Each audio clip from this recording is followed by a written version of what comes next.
Dans la dernière vidéo, je vous ai expliqué ce qu'était une situation imprévisible et comment supprimer cette cause du stress. Aujourd'hui, je vais vous expliquer en pratique ce qu'est une situation nouvelle et comment faire en sorte de supprimer cette cause du stress. Une troisième cause de stress, c'est lorsque on ne sait pas dans quoi on va mettre les pieds. C'est le caractère nouveau de la situation.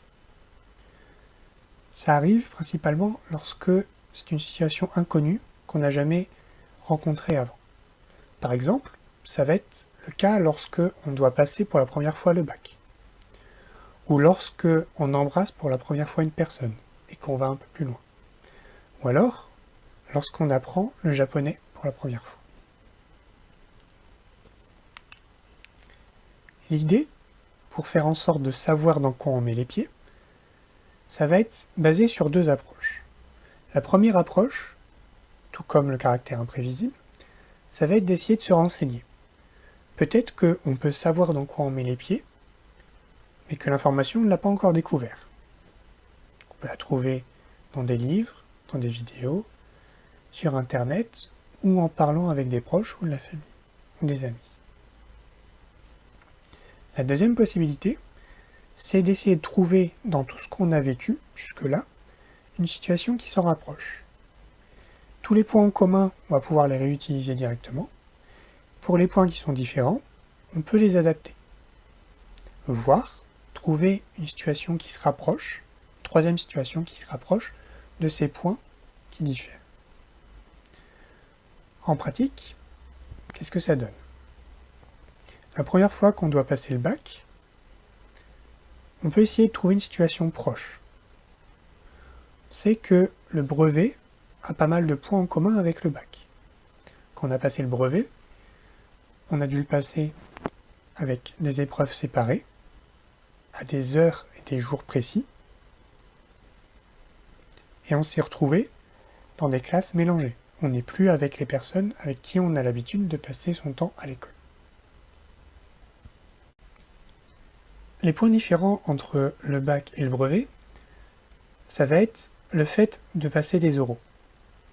Ça va être aussi le fait que au bac, il y a des coefficients très différents entre les matières. Dans le bac scientifique, par exemple, les maths comptent 3 fois plus que l'anglais. Ça, c'est un truc qu'il faut prendre en compte. Un autre exemple, c'est la première fois qu'on embrasse une personne et la première fois qu'on va plus loin.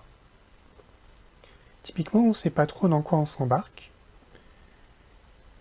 Dans ce cas-là, une bonne idée, c'est d'arriver à trouver des renseignements sur qu'est-ce qui est important et qu'est-ce qui va se passer. On peut trouver ces renseignements sur Internet, dans des forums de discussion, dans des sites d'information, ou en discutant avec des amis ou des proches. Dans cette situation précise, je vous déconseille les vidéos, c'est pas très proche de la réalité. Un troisième exemple, c'est lorsqu'on essaye d'apprendre le japonais.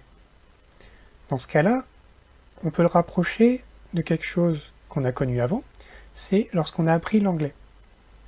Typiquement, les points communs, ça va être le fait d'utiliser un accent différent du français.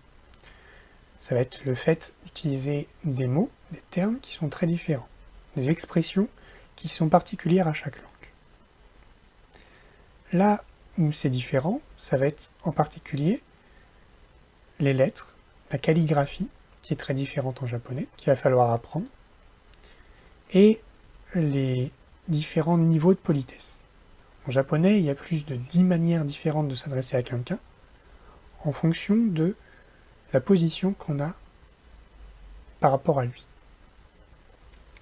Alors en quoi ça peut nous aider tout ça? Lorsqu'en anglais, on a appris par exemple une technique qui nous a aidé à améliorer notre vocabulaire ou notre accent, en particulier le fait de regarder des vidéos sous-titrées en anglais, on peut le réutiliser directement pour apprendre le japonais, c'est-à-dire regarder des vidéos en japonais sous-titrées en japonais. Dans la prochaine vidéo, Je vous expliquerai ce qu'est une situation incontrôlable en pratique et comment supprimer cette cause du stress.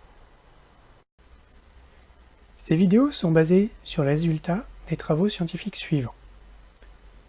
Vous pouvez les consulter et approfondir le sujet si cela vous intéresse et que vous souhaitez en apprendre plus. Voici la liste des termes simplifiés que j'utilise dans les vidéos précédentes, avec leur équivalent dans les travaux scientifiques internationaux.